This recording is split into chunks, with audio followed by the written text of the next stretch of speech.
Did Prince Harry and Meghan Markle just get told in the clearest possible terms to stay away from one of the most important funerals of the decade? Imagine being barred from attending the farewell of a global icon, not because of scandal or misbehavior, but because the family of the deceased sees you as an unwelcome presence. That is exactly what happened in the wake of Dr. Jane Goodall's passing on October 1st, and the news is sending shockwaves through social media, royal fan circles, and conservationist communities worldwide. Jane Goodall, a name that resonates across continents, has spent decades reshaping how humanity sees the natural world. She wasn't just a scientist. She was a pioneer.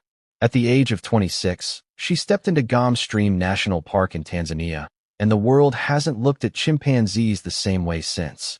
Her research revealed intelligence, emotion, and social complexity in these creatures, challenging long-held beliefs and forcing humans to confront their own assumptions about morality, empathy, and connection.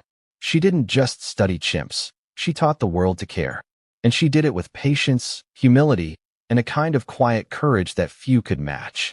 Before we continue, please hit the like button, subscribe to the channel, and turn on the notification bell for updates. Now, at 91, Jane Goodall has passed away. The world mourns. Tributes pour in from politicians, celebrities, scientists, and everyday people inspired by her life's work. Her legacy is cemented not just in scientific papers, but in hearts and minds across generations. But behind the tributes, there's drama. There is tension, and at the center of it stands Hugo Goodall, Jane's son, who has made an unequivocal declaration. Prince Harry and Meghan Markle are not welcome at his mother's funeral. This isn't your typical royal controversy. This isn't about Meghan or Harry attending a gala or receiving a charity award. This is about a family laying their most private and sacred grief bare and drawing a line that the world can see. It's also about how the intersection of celebrity, royalty, and legacy can create conflict in even the most solemn of moments. Why would Hugo Goodall make such a statement? To understand, we have to go back, not just to Jane Goodall's legendary career, but to the very way she raised her family. Hugo Goodall has long been a protector of his mother's legacy. He has watched as her name became synonymous with chimpanzees, conservation, and compassion, and he has taken seriously the role of stewarding both her work and her memory. When someone as prominent as Prince Harry, himself a global figure entwined in a media storm wherever he goes, expresses interest in attending a private, family-focused funeral, the implications are massive. For Hugo, the boundaries are clear. The funeral is for family, close friends, and those who were genuinely part of Jane's life, not for spectacle or social optics. Now imagine the scenario. The world's media circus is always hungry for royal stories. Cameras are poised, social media is alert, and fans are buzzing over every public move made by Harry and Meghan. In this environment, Hugo's declaration is not just a family decision, it's a public statement. It's a warning shot. It's a calculated move to protect the sanctity of his mother's farewell. Yet, from another perspective, it's fuel for controversy. Fans of the royals might see it as exclusionary, dramatic, or even disrespectful. And the press? They are already spinning narratives faster than most can read them. Headlines scream, "Royal couple barred." Hugo Goodall shuts out Harry and Meghan. Funeral snub rocks conservation world. The story has everything. Emotion, legacy, celebrity, tension, and a dramatic clash of worlds. Let's pause and consider the personalities at play here. Prince Harry is no stranger to public scrutiny.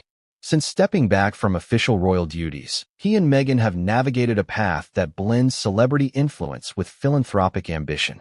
But with that influence comes visibility, controversy, and a near-constant media spotlight. Hugo Goodall, in contrast, is a guardian in the quiet, deliberate sense. He represents the preservation of his mother's memory, of an estate, of values that are older than modern media cycles. His message is simple and firm. Boundaries exist, and they will be enforced, even against one of the most famous couples on the planet. But what makes this situation even more fascinating is the cultural and symbolic collision happening here. On one hand, you have the British royals, figures historically associated with ceremony, protocol, and public visibility. On the other hand, you have a family rooted in scientific discovery, conservation, and humility. The royals thrive on public perception. Hugo Goodall thrives on protecting the private. The tension isn't just personal.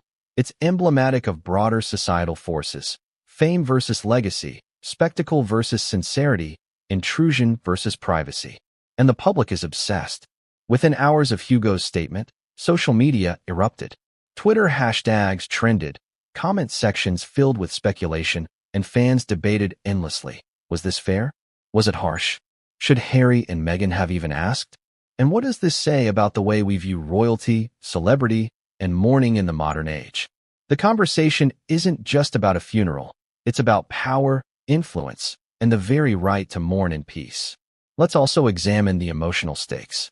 Jane Goodall's funeral is more than an event. It's a moment of closure, reflection, and personal grief.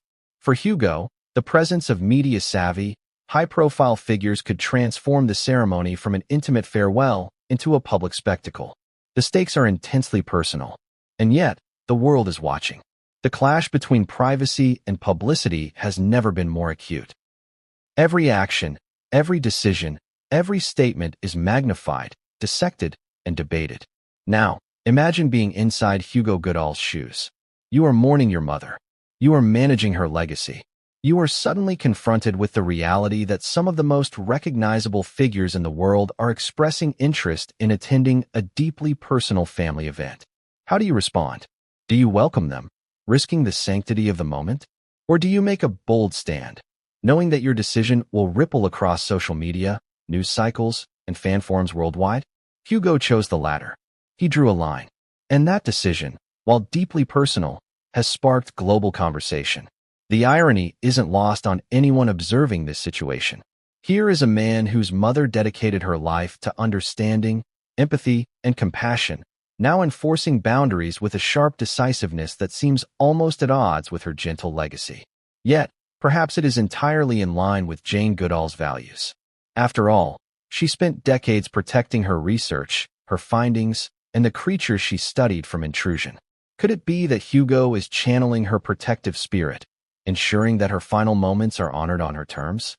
Or is this a moment where the collision of family and fame reveals just how complex grief and legacy can be in a hyperpublic world? And then there is the global audience, watching every twist, every word, every implication. People are asking themselves, will the royal couple push back? Will they respect the boundary? How will this affect Harry and Meghan's image in the public eye? Will conservationists take sides, or will they focus solely on honoring Jane's legacy? The tension is palpable. Every new update feels like a headline in itself. Every statement carries weight far beyond its original intent. But here's the kicker. The story doesn't end with Hugo's statement. Behind closed doors, whispers suggest that there may be more to the decision than just a desire to protect privacy. There are rumors of prior interactions, subtle conflicts, and a tangled web of expectations that stretch back years. Some insiders hint at disagreements over charity collaborations, media attention, or even differing visions of how Jane Goodall's legacy should be presented to the world. These elements are murky, tantalizing, and highly compelling for anyone following the story. So as the world waits for the funeral, questions loom large. How will Harry and Meghan respond? Will they respect the family's wishes, or will there be an attempt to navigate the situation through influence, persuasion, or media channels? And most importantly, what does this clash tell us about the collision of public figures with private mourning, of fame intersecting with legacy, and a family asserting control over the final chapter of an extraordinary life? By now, you may be wondering, what really happened behind closed doors, and why did Hugo make his declaration so publicly? What messages were exchanged, what tensions simmered, and what unseen drama is about to unfold at the funeral itself? The answers are not simple. The story is layered, complex, and full of twists that will surprise you. But what came next would change everything, and no one saw it coming. Have you ever stopped to consider what it really means to leave a legacy? To live a life so impactful that the world stops, even for a moment, to honor you? That is exactly the standard Jane Goodall set decades ago. And understanding her legacy isn't just about knowing she studied chimpanzees. It's about realizing how profoundly she transformed the way humanity views itself and the natural world. Jane Goodall wasn't born into privilege or given a golden path to success. She grew up in a small town in London, with a curious mind and an insatiable fascination with animals. While other children played in parks or read fictional stories, Jane was observing wildlife, collecting insects, and imagining what life was like for creatures beyond human society. Many dismissed her dreams as whimsical, impossible, or impractical. A young girl studying animals in Africa? People would scoff. It's not for someone like you. And yet, she didn't just dream, she acted. At 26, armed with nothing but courage, a notebook, and binoculars, she arrived in what would become Gom Stream National Park in Tanzania. She was alone, inexperienced, and often underestimated. The early days were grueling. Chimpanzees were wary, dangerous, and entirely unpredictable. There were days when she wondered if her work would ever succeed. She battled harsh weather, isolation, and even skepticism from the scientific community, many of whom doubted that a woman, let alone someone so young, could conduct credible field research. But Jane had something no criticism could shake: persistence. She observed, she waited, she listened. Slowly, the chimpanzees began to trust her. Slowly, patterns emerged. She discovered that chimps had personalities, that they could use tools, that they exhibited emotion and complex social structures. The world had believed humans were unique in these ways. Jane shattered that illusion. Suddenly, the scientific community and the broader public was forced to reconsider what it meant to be human, to be intelligent, and to be compassionate. And it wasn't just about the science. Jane had a moral imperative. She realized that observing these creatures meant understanding their vulnerability. Their forests were shrinking, their populations endangered, their existence imperiled by human activity. She couldn't simply catalog their lives and leave. She had to act. She became a messenger, an advocate, a tireless voice for conservation. Through lectures, books, documentaries, and global initiatives, she transformed herself from a solitary researcher into an icon whose influence spanned continents. Her legacy is extraordinary not just because of what she accomplished in science, but because of the principles she embodied: patience, empathy, and unwavering dedication. She showed that one person, no matter how seemingly insignificant or underestimated, could spark change that ripples across the globe. But there's another side to legacy, a side most people rarely see. It's the private cost, the sacrifices, the moments of doubt, the people who felt overshadowed by her brilliance or ignored in the shadow of her fame. These elements make her story human, relatable, and, in some ways, the conflicts surrounding her funeral now echo those very tensions. Hugo Goodall, her son, grew up observing this duality. He watched his mother's quiet determination, her brilliance, and her global recognition. He also witnessed the challenges of fame, the constant media attention, the intrusion into private life, the misinterpretation of intentions, and the pressure to always uphold a certain image. For Hugo, protecting his mother's legacy isn't just about the science or the conservation work. It's about safeguarding her memory from distortion, sensationalism, and the unavoidable spectacle that follows any public figure of Jane Goodall's magnitude. Now, imagine being Hugo. You've inherited the role of steward, protector, and interpreter of your mother's extraordinary life. You have to balance public interest with private grief. You have to honor her wishes while managing expectations from countless admirers around the globe. And then, into this already complex equation, enter Prince Harry and Meghan Markle, a couple whose lives are defined by public attention, strategic media engagement, and a certain understanding of celebrity influence. It's a collision waiting to happen. But let's step back for a moment.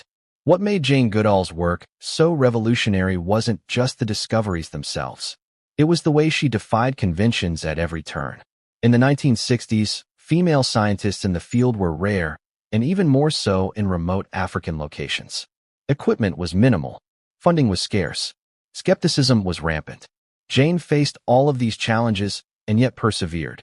Her story is one of resilience, ingenuity, and stubborn courage. And perhaps that very stubbornness, this refusal to compromise her principles, is something her family now channels when deciding who can or cannot attend her funeral. Here's a fact that surprises many. Jane once spent months in the field living among chimpanzees, sleeping in makeshift shelters, surviving on minimal supplies, and observing behaviors that no human had documented before. She named individual chimps, recognized family relationships, and recorded behaviors with a meticulousness that now seems instinctive but at the time was revolutionary. She understood that each creature had its own identity, its own story, and its own right to exist undisturbed. Doesn't that mirror what Hugo is doing now? Protecting not just a legacy, but the sanctity of her final moments from intrusion? Now, let's introduce an element that complicates the narrative further. The world loves a story about royalty and celebrities intersecting with history. Harry and Meghan attending Jane Goodall's funeral would instantly become a media spectacle. Headlines would dominate the news cycle. Cameras would capture every expression, every movement, every whispered conversation. The private grief of Hugo and his family could be transformed into content for tabloids, social media, and global commentary. Would Jane have wanted that? Probably not. She spent her life advocating for the unseen, the unheard, the overlooked. She worked for the chimps, for conservation, for truth, not for headlines. And yet, the public has a fascination with seeing royalty at major events. It's almost instinctive. People assume that Harry and Meghan have the right, or even the responsibility, to be present at high-profile funerals, as though celebrity access is a given. This is where Hugo's stance becomes not just protective, but radical. He refuses to bend to expectation. He refuses to allow the memory of his mother to become a backdrop for someone else's narrative. And that refusal, firm, unapologetic, and public, is what ignites the global debate. Here's a surprising twist that many might not consider. Hugo's decision is actually aligned with the principles his mother championed. She spent her life observing, protecting, and preserving the natural world with integrity. She understood the importance of boundaries, the significance of context, and the value of timing. By enforcing a boundary now, Hugo is essentially applying the same principles of respect and preservation to human relationships that his mother applied to chimpanzees. There's a certain poetic symmetry in that, a reflection of her teachings through his actions. But it's not simple. The emotional complexity of this situation is immense. Families grieve differently. Public figures navigate attention differently. And the world, of course, judges it all instantly, often without understanding the subtleties. For every person who applauds Hugo's decisiveness, there is another ready to critique it as exclusionary or petty. For every headline questioning Harry and Meghan's intentions, there are countless articles exploring Hugo's motives, his protectiveness, and the weight of the decision he carries. The narrative is layered, contradictory, and endlessly compelling, a perfect storm for drama. And that brings us back to the present moment, teetering on the edge of the funeral itself. The world waits. Speculation mounts. Social media buzzes. Analysts dissect body language, interviews, and prior interactions. Fans debate loyalty, fairness, and propriety. Meanwhile, behind closed doors, the Goodall family prepares for a ceremony that is intimate, personal, and now fiercely guarded. Every decision matters. Every guest list detail carries emotional weight. Every statement released to the press is scrutinized. And this is where the story becomes irresistible. Because at its core, this isn't just a story about a funeral. It's about legacy, family, power, public perception, and the collision of private grief with global fascination.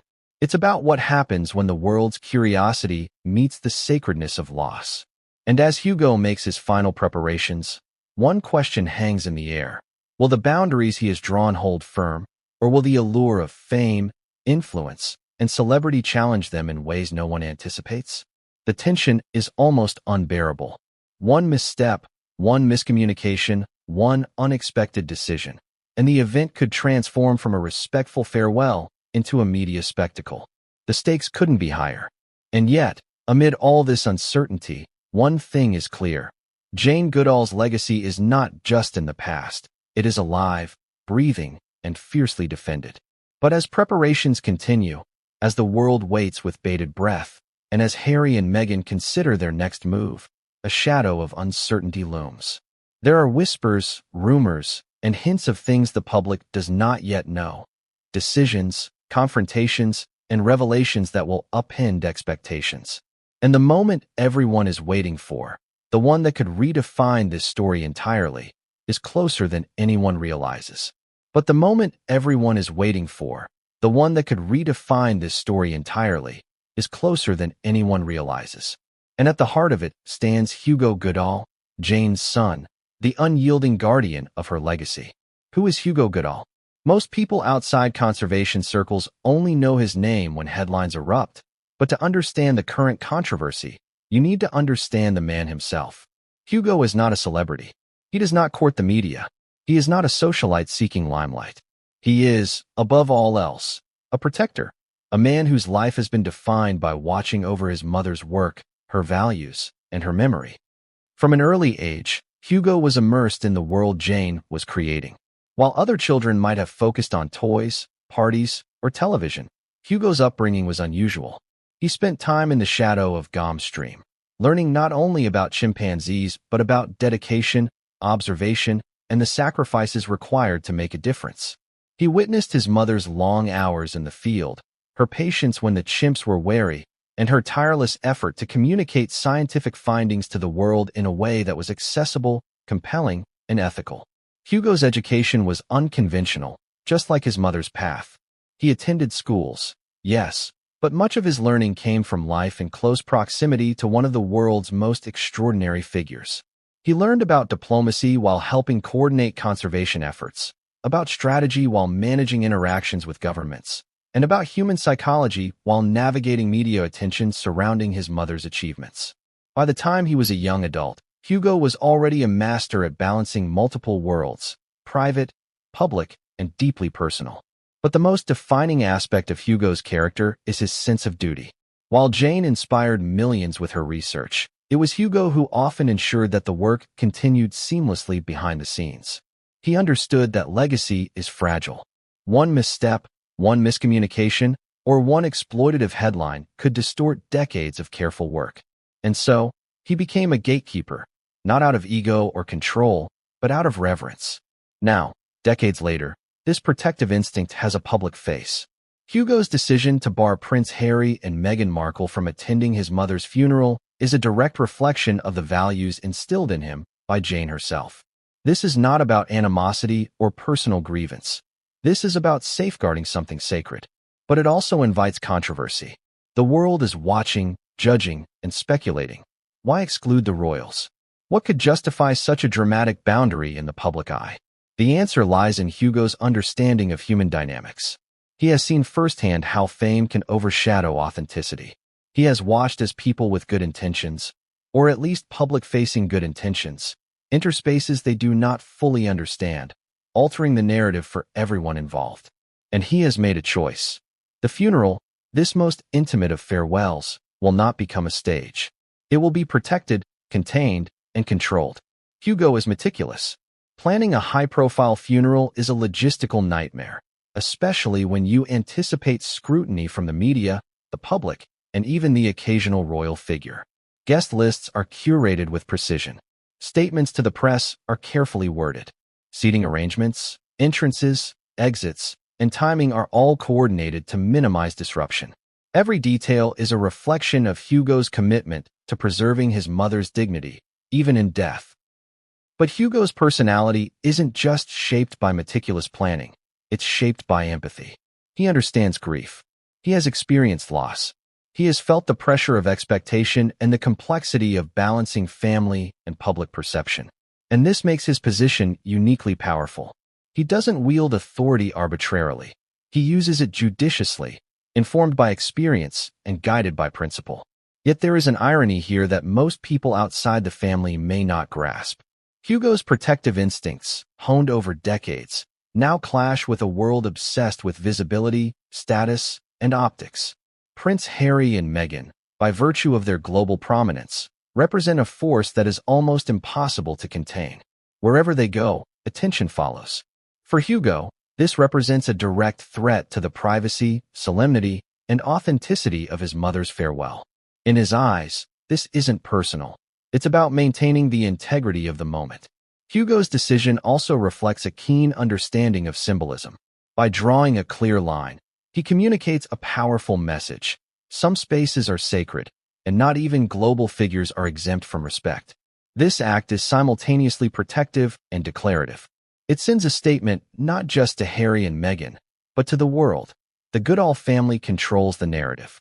The legacy is theirs to defend, not the media's, not the public's, and certainly not any celebrity who may inadvertently distort the memory of one of history's greatest conservationists. Yet Hugo is not without awareness of the consequences. The public reaction is intense. Social media explodes with speculation. Analysts debate whether this is a snub or a rightful act of guardianship. Memes circulate. Headlines question motives. Some suggest that the royals might attempt to bypass the decision or seek special access. Others applaud Hugo's firm stance. He is navigating a delicate balance between private grief and global scrutiny, knowing that every choice carries the weight of public interpretation. But there's more to Hugo than just defense and diplomacy. He is also a man shaped by contradiction. Raised in the shadow of a mother who was both fiercely determined and deeply compassionate, Hugo embodies those same qualities. He can be soft-spoken, reflective, and patient. He can also be assertive, unwavering, and decisive. These dualities make him complex, human, and fascinating. A figure who is not just a gatekeeper, but a character in a story filled with tension, emotion, and high stakes. To truly understand Hugo's mindset, one must consider the environment in which he matured. He lived among scientists, journalists, and activists. He witnessed the collision of idealism with politics, of passion with bureaucracy, and of private intentions with public misinterpretation. This taught him to anticipate challenges, to assess motives, and to act with foresight. Every decision he makes today, from guest lists to public statements, is informed by these lessons. And then there is the weight of expectation. Being Jane Goodall's son comes with an almost unimaginable responsibility. The world doesn't just see Hugo as an individual. They see him as the custodian of a global legacy. Every action, every word, every decision is scrutinized. Mistakes are magnified. Approval is sought. Criticism is inevitable. This pressure could break someone less resilient. But Hugo has learned to navigate it with a mix of quiet determination and strategic foresight. The stakes are further complicated by the personalities involved. Prince Harry and Meghan Markle are not ordinary attendees. They are figures whose every move is amplified, whose every intention is questioned, and whose presence could transform a private moment into a global spectacle. Hugo recognizes this and acts accordingly. His decision is not reactive, it is preemptive. He anticipates potential disruption and addresses it before it occurs. This is strategic thinking at its most precise, combined with an unwavering commitment to principle. Yet, even with all this preparation, there is tension beneath the surface. How will the royals respond? Will they accept the boundary gracefully, or will there be attempts to negotiate, persuade, or influence the situation? And beyond them, how will the public interpret Hugo's actions? Will they see a devoted son protecting his mother, or a figure acting with unnecessary rigidity? These questions linger in the air, unanswered, building suspense and anticipation for what is to come. Hugo's role, in many ways, mirrors the work his mother devoted her life to. Just as Jane protected her research, the chimpanzees, and the integrity of her findings, Hugo protects her memory, her family, and the sanctity of this farewell. It is a profound reflection of continuity, principle, and devotion. And yet, unlike the controlled environment of a research study, the world is watching now, unpredictably and with intense curiosity. Every move is amplified. Every nuance is debated. And the pressure is immense. As preparations for the funeral proceed, Hugo's vigilance does not waver. He monitors guest lists, coordinates with staff, and ensures that the ceremony aligns with his mother's values. He anticipates the ripple effects of every decision. And yet, despite this meticulous planning, one question remains. Will the external forces, the curiosity, the fame, the inevitable media frenzy, test his resolve in ways he cannot fully predict? And as the day of the funeral approaches, whispers begin to circulate.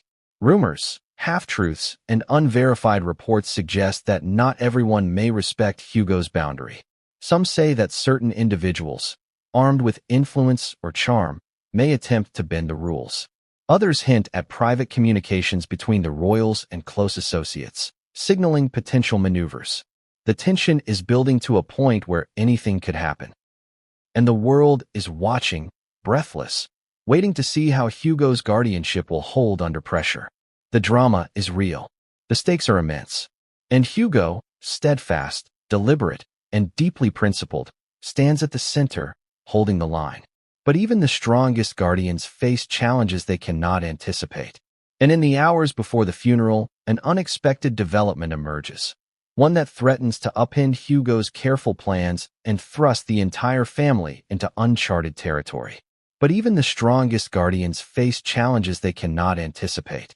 And in the hours before the funeral, an unexpected development emerges. One that threatens to upend Hugo's careful plans and thrust the entire family into uncharted territory. Have you ever wondered why the world obsesses over Harry and Meghan? Why every appearance, every handshake, every glance is dissected across headlines, social media feeds, and late-night talk shows? The answer lies in power. Fame that is carefully curated, amplified, and strategically deployed.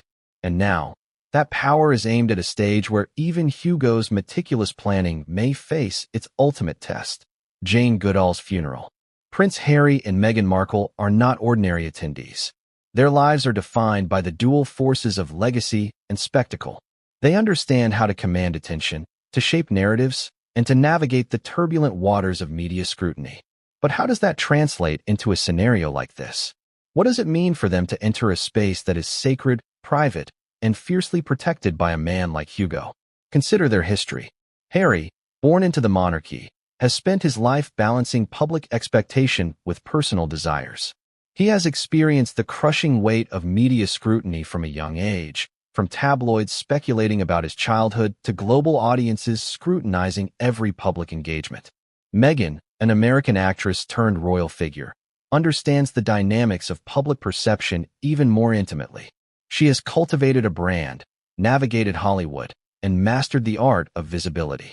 Together, they are a force that commands attention effortlessly, an aura of celebrity, influence, and curiosity that few can ignore. And yet, their very visibility presents a paradox. In private settings, attention follows them like a shadow. Even when their intentions are genuine, the presence of cameras, fans, and global curiosity can transform a solemn occasion into a spectacle. This is where Hugo's decision becomes both understandable and controversial.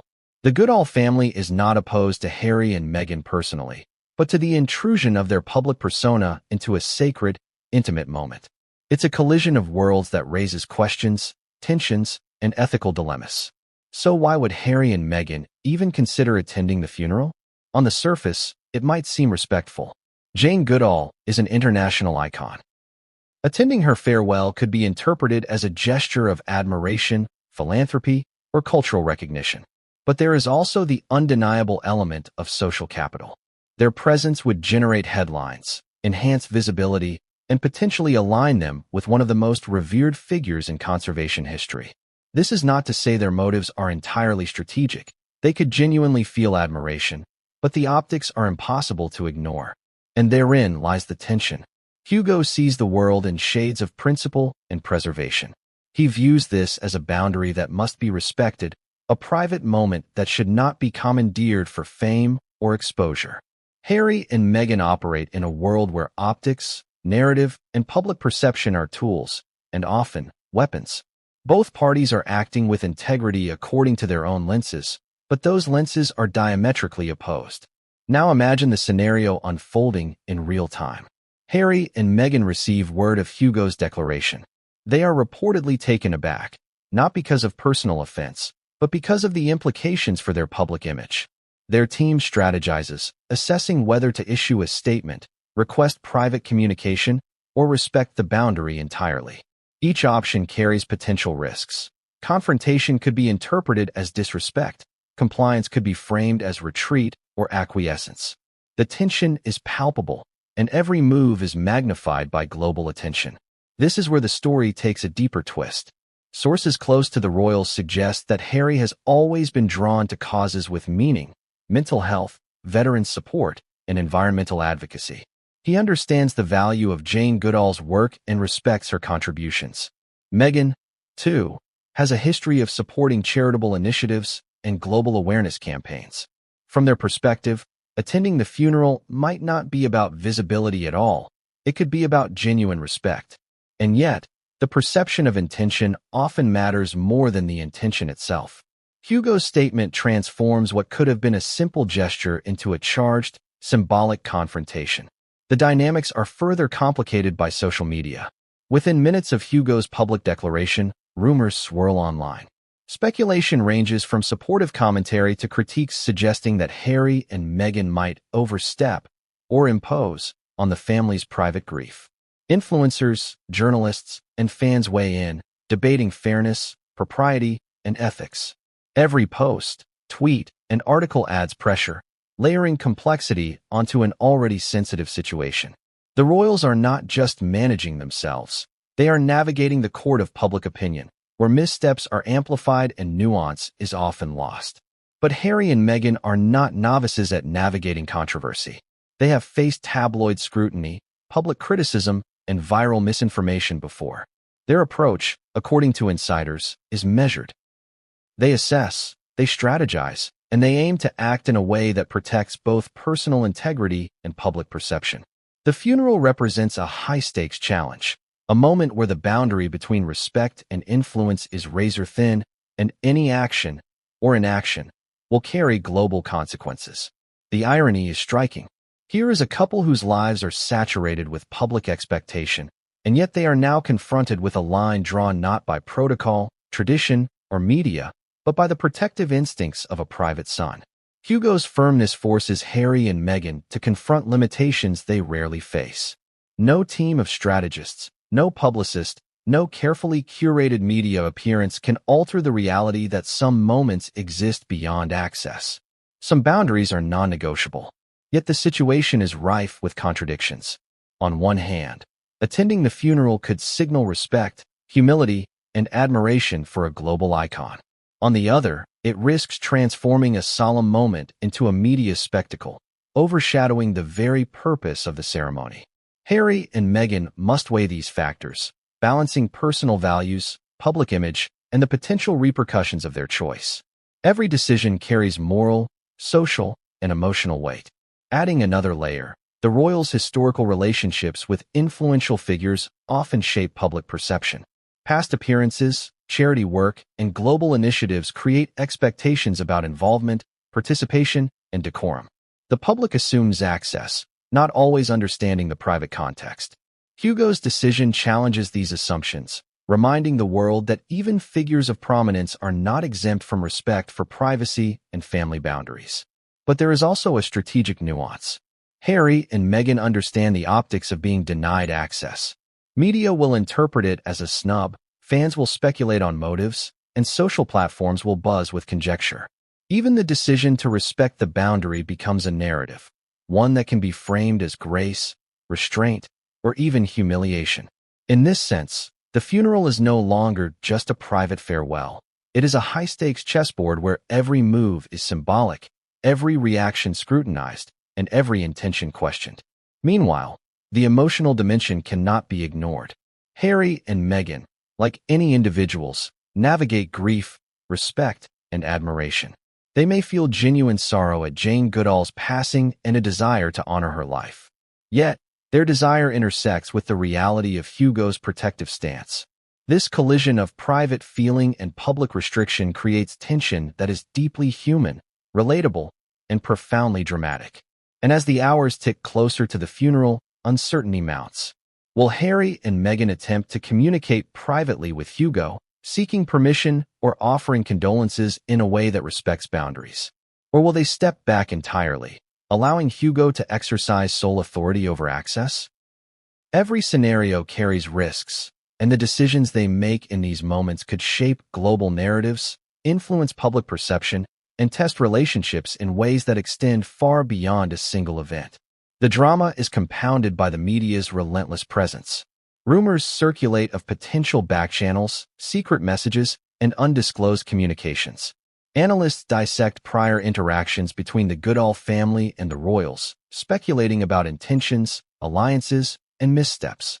Fans weigh in with fervor, debating ethics, propriety, and fairness. In this environment, the line between respectful mourning and public spectacle becomes perilously thin. And yet, the most compelling aspect of this story lies not in headlines or social media chatter. It lies in the human element. Here are individuals, each acting according to their own values, histories, and perceptions, navigating grief, legacy, and expectation in real time. Hugo protects his mother's memory. Harry and Meghan grapple with admiration and public expectation. The world watches, judging, speculating, and reacting.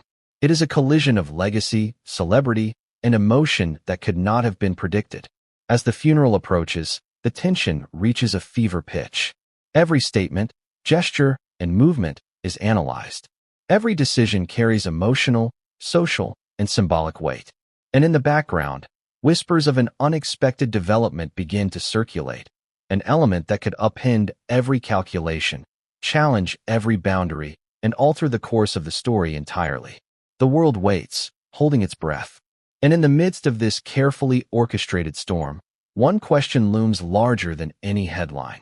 When private grief, celebrity influence, and global curiosity collide, who will control the narrative, and at what cost?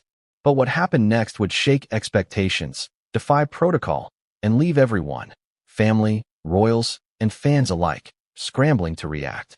But what happened next would shake expectations, defy protocol, and leave everyone, family, royals, and fans alike, scrambling to react.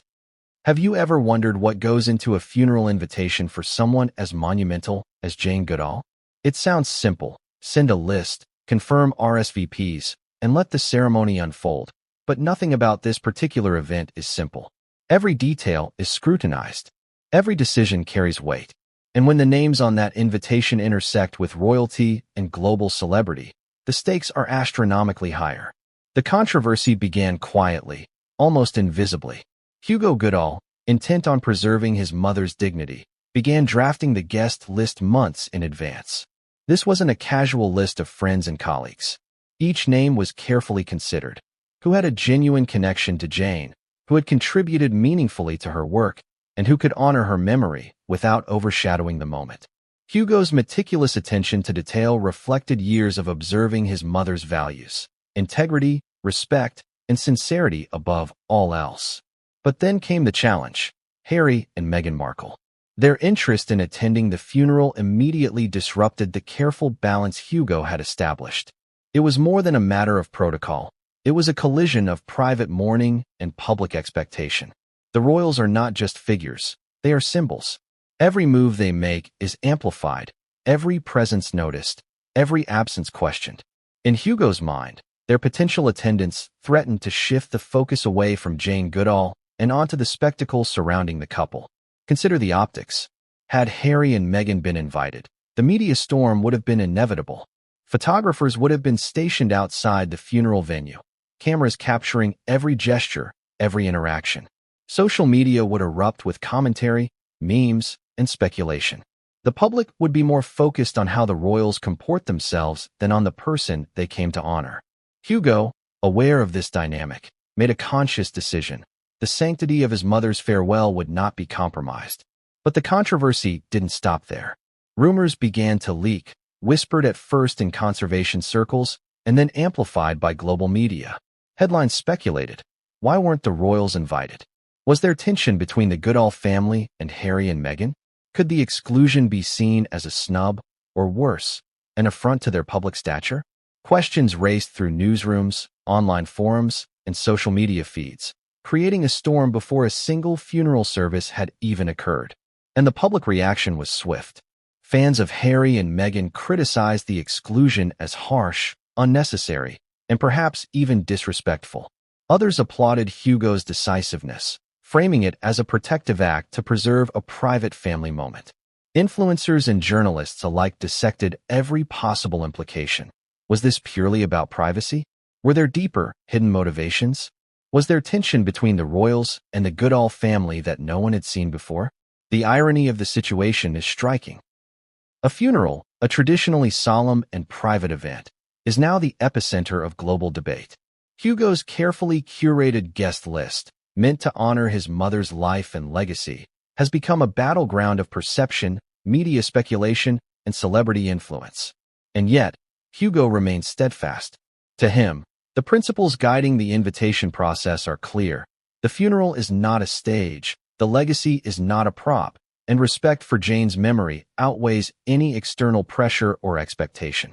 Behind the scenes, communication between the Goodall family and royal representatives was reportedly tense but polite. Messages were exchanged, intentions clarified, and boundaries outlined. Hugo emphasized that this was not a personal slight, but a principled decision.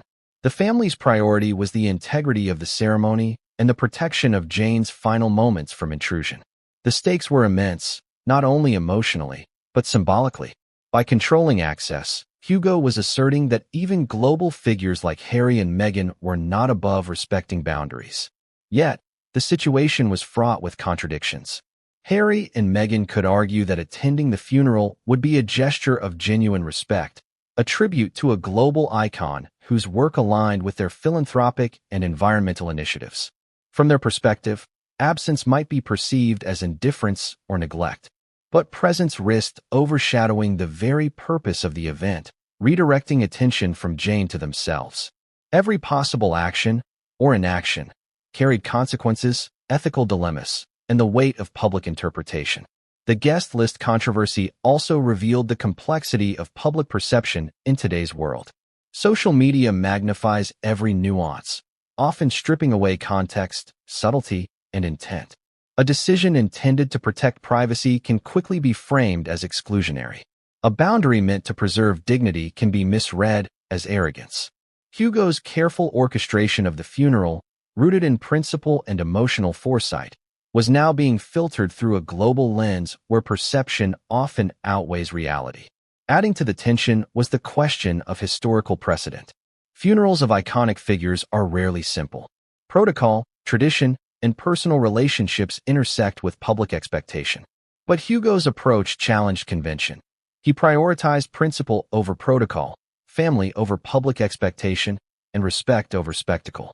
By explicitly excluding Harry and Meghan, he drew a line that few in the public or media had seen drawn before, forcing a re-evaluation of assumptions about access, influence, and celebrity entitlement.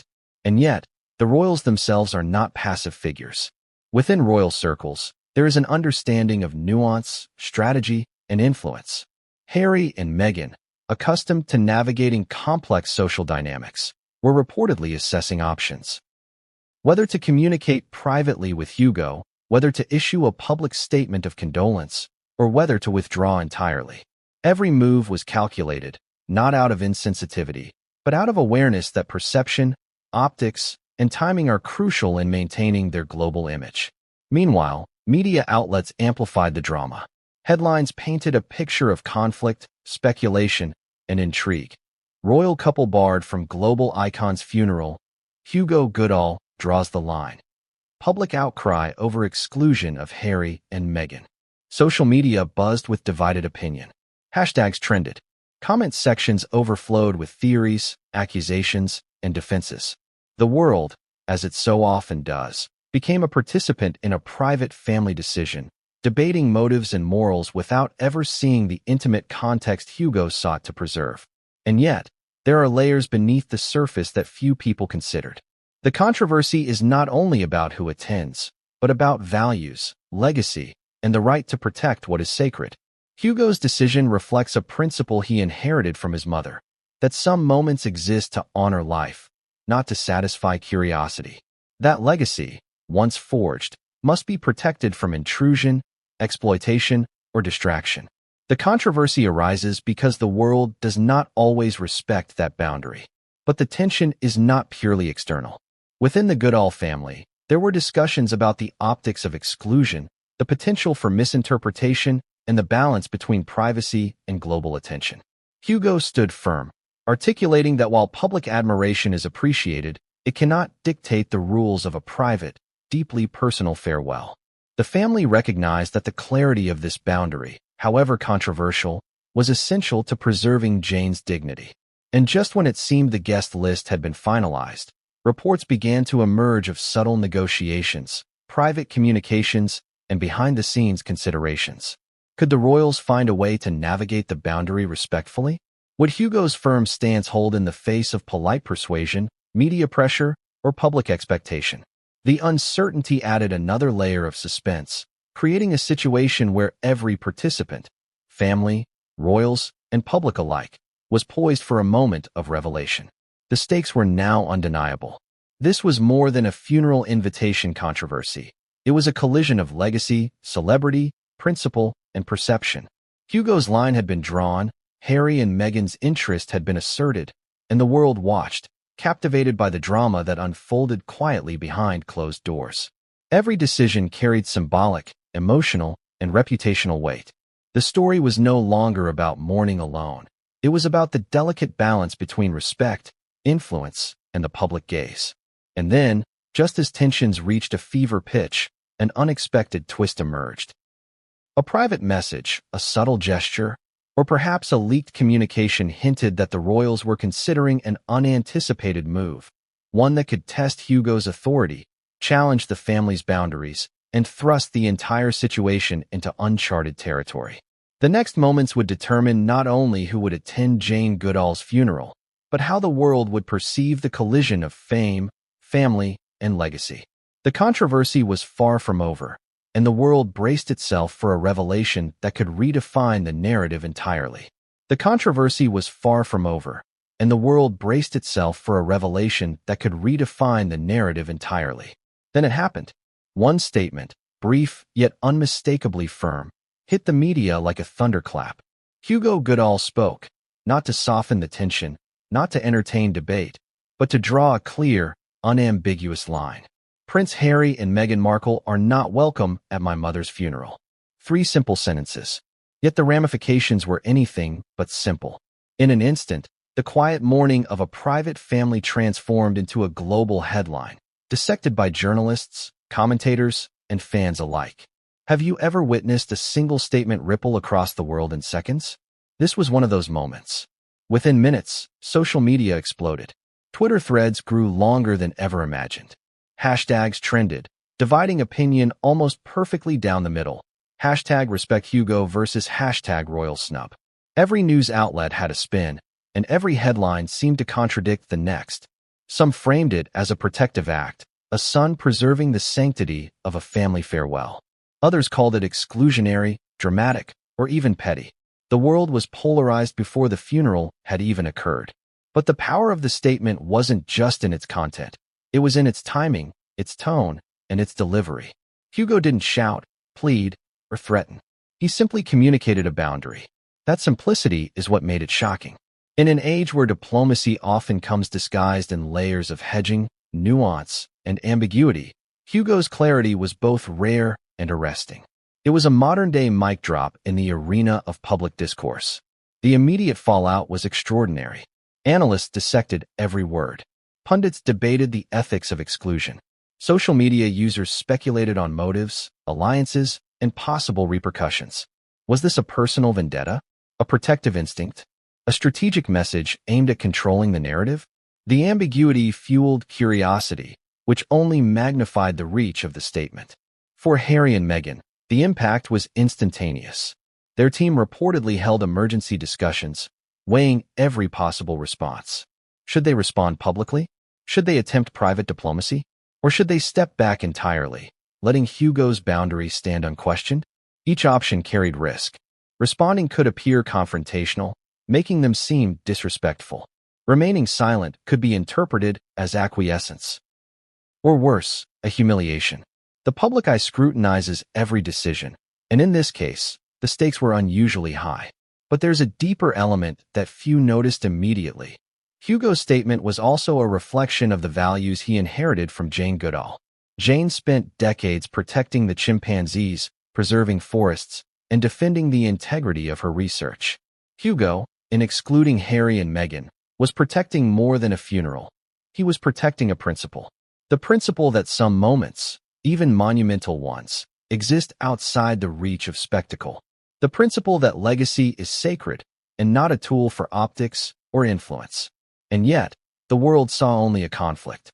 Headlines screamed, social media buzzed, and fans debated the merits of inclusion versus exclusion. Some claimed Hugo had overstepped, framing the exclusion as unnecessary drama. Others argued that it was the most courageous, principled decision imaginable. The truth, as always, was more nuanced. It was a collision of perspective, context, and expectation, a microcosm of the larger tension between private grief and global fascination. What made the statement even more compelling was the context in which it was delivered. Hugo did not announce it in a press conference.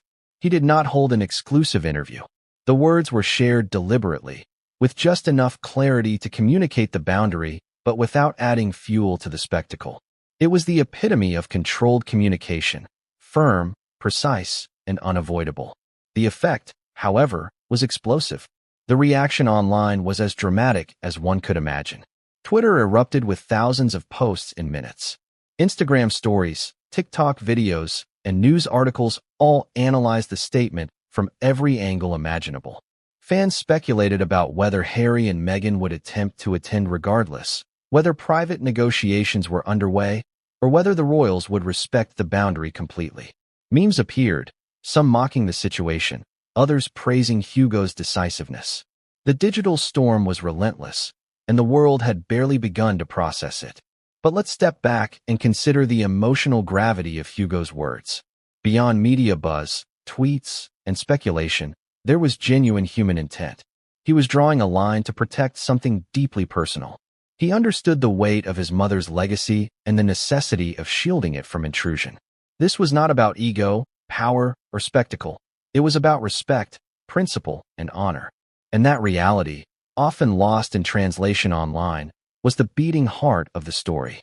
Meanwhile, within royal circles, the statement caused ripples of its own. Advisors and publicists reportedly scrambled to assess options. There was talk of private letters, discreet phone calls, and behind-the-scenes diplomacy. Harry and Meghan, well-versed in navigating complex situations, had to balance personal admiration for Jane Goodall with respect for Hugo's authority. The strategic calculus was delicate. Every action, reaction, and statement would be dissected, interpreted, and debated across the globe. The statement also revealed a broader truth about the collision of fame and privacy. In a world dominated by media scrutiny, social platforms, and instant communication, boundaries are often tested. Hugo's decision highlighted the difficulty of preserving private spaces in public life. Even well-intentioned figures like Harry and Meghan, whose admiration for Jane may have been genuine, were now positioned as potential intruders, their very presence capable of transforming a solemn moment into a spectacle. But the most fascinating aspect of the statement is its ripple effect. It wasn't just about who could attend the funeral. It was about narrative control. Hugo asserted authority over the story before the event even began. By doing so, he influenced how journalists, commentators, and the public would perceive the family, the ceremony, and the royals themselves. It was a masterclass in timing, precision, and psychological impact. And then came the subtle nuances that made the drama irresistible. Insiders hinted at the possible reactions from allies and critics alike. Would other public figures respect Hugo's boundary? Would conservationists rally in support, viewing him as a principled guardian? Or would factions emerge, questioning fairness, inclusivity, and optics? Each scenario added layers of tension, creating a sense that the funeral had become not only a private farewell, but a stage for global drama. Meanwhile, the public's curiosity intensified. The viral nature of the statement created a feedback loop. Social media users speculated, journalists amplified speculation, and public attention surged. Every day that passed before the funeral became a countdown, a series of increasingly tense moments where perception, expectation, and reality collided. Hugo's words, while firm and principled, had ignited a firestorm that no family could fully control. And yet, amid the drama, there was also a profound truth. The statement reaffirmed the power of principle in a world dominated by spectacle. Hugo's clarity, courage, and commitment to protecting his mother's legacy demonstrated that even in the face of immense public pressure, some decisions are about more than optics. They are about integrity, respect, and love. It was a reminder that boundaries matter, that some moments are sacred, and that sometimes the most powerful actions are quiet, deliberate, and unwavering. But as the world processed the statement, a new complication emerged. Rumors began to surface that someone close to the royals might challenge the boundary. Perhaps a private message would be sent, a discreet plea made, or a subtle attempt at negotiation undertaken. The tension, already palpable, intensified. Would Hugo's authority hold? Would the royals respect the decision entirely, or was there a potential breach waiting in the shadows? The stage was set for an unprecedented confrontation, not one of anger or conflict, but of principle versus perception, privacy versus visibility, and legacy versus influence. And as journalists, fans, and commentators speculated wildly, one certainty remained. The coming hours would test every expectation, every assumption, and every carefully laid plan. And just when it seemed the media frenzy couldn't intensify further, an anonymous source hinted at a private communication between the Goodall family and the royals, one that could either defuse the tension or escalate it to levels no one had anticipated. The next move, the next revelation, would determine whether respect prevailed or spectacle consumed the farewell entirely. And just when it seemed the media frenzy couldn't intensify further, an anonymous source hinted at a private communication between the Goodall family and the royals, one that could either defuse the tension or escalate it to levels no one had anticipated. So what was the royal response? Silence or strategy? The world didn't know, and the waiting only amplified speculation. In moments like this, silence isn't empty, it's loaded. Every unspoken word becomes a statement. Every delay becomes a narrative. And in the case of Prince Harry and Meghan Markle, their silence carried layers of complexity, meaning, and consequence. From the perspective of the royals, discretion is often as strategic as any public declaration. Harry and Meghan have navigated decades of media scrutiny, personal attacks, and relentless public analysis. They understand that rushing to respond can sometimes worsen a situation. In this instance, Hugo Goodall's firm declaration created a dilemma. Respond immediately and risk inflaming the situation, or remain silent and risk the perception of defiance or disrespect. Both choices were fraught. Yet silence is never truly passive in the realm of global attention. News outlets, social media commentators, and fans immediately began interpreting the royals' non-response as a signal. Some argued it was a sign of respect, a way of allowing Hugo to maintain authority over the funeral proceedings without creating confrontation.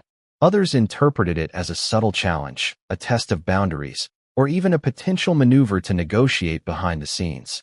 The ambiguity fueled curiosity and intensified the public conversation. Inside the royal camp, strategy meetings reportedly took place.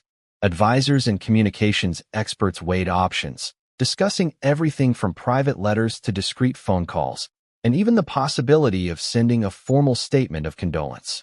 Each option was evaluated for potential impact on reputation, public perception, and the delicate optics surrounding Hugo's firm stance. Every decision had to balance genuine respect for Jane Goodall with the realities of global scrutiny. It's easy to forget that Harry and Meghan are navigating a world where every action or inaction is dissected at a microscopic level. Their previous experiences with the press, combined with the media's obsession with royal narratives, mean that even a simple gesture could become headline news. A phone call to Hugo could be interpreted as respectful diplomacy or intrusion. A public statement could be interpreted as a challenge or a performance. Every move is amplified, and the stakes couldn't be higher. But there's an emotional element here that can't be overlooked. Both Harry and Meghan are known to feel deeply about causes they care about. Jane Goodall's work in conservation, her advocacy for animals, and her dedication to environmental protection would resonate with them personally. Their desire to pay respects may be genuine, heartfelt, and motivated by admiration rather than optics. Yet, in a world where perception often outweighs intent, even sincere gestures carry risk. Meanwhile, the public and media are relentless. Analysts debated whether the royal silence was deliberate strategy or uncertainty. Commentators speculated on whether private communications were occurring behind the scenes, whether advisors were mediating, and whether a resolution could be reached without public drama. Every possible scenario was dissected, analyzed, and broadcast, creating a feedback loop of curiosity and tension. Consider the paradox. Harry and Meghan are figures accustomed to attention, yet here, attention itself becomes a liability. Their very presence could compromise the privacy of a funeral, their admiration could be misinterpreted as intrusion, and their reputation as globally influential figures could inadvertently overshadow the event. Hugo Goodall's boundary, firm and principled, forces the royals to navigate a space where influence is constrained, where strategy matters more than visibility, and where every gesture carries moral weight. The situation is also a study in contrasts. Hugo represents private stewardship, principle, and preservation of legacy. Harry and Meghan embody public influence, visibility, and celebrity. Both approaches are valid within their own contexts, yet the collision creates tension that is almost impossible to resolve without careful thought. Silence, in this case, is as much a tool as words. It communicates restraint, respect, and strategic patience. But it also fuels speculation, curiosity, and media narratives. And then there's the element of timing. The hours leading up to the funeral are critical. Decisions made in these moments will shape public perception, influence family dynamics, and potentially alter the course of the event itself. Advisors reportedly recommended measured, deliberate steps, one phone call, a private note of condolence, or even a gesture of tribute without physical attendance. Each option carried both risk and potential reward. It's also worth noting the psychological dimension. Silence can be interpreted in myriad ways. For some, it signals respect. For others, it signals defiance. For the public, it becomes a canvas on which they project assumptions, theories, and narratives.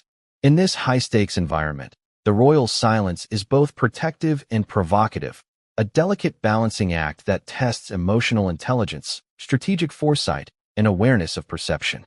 But beneath the strategy and optics lies emotion.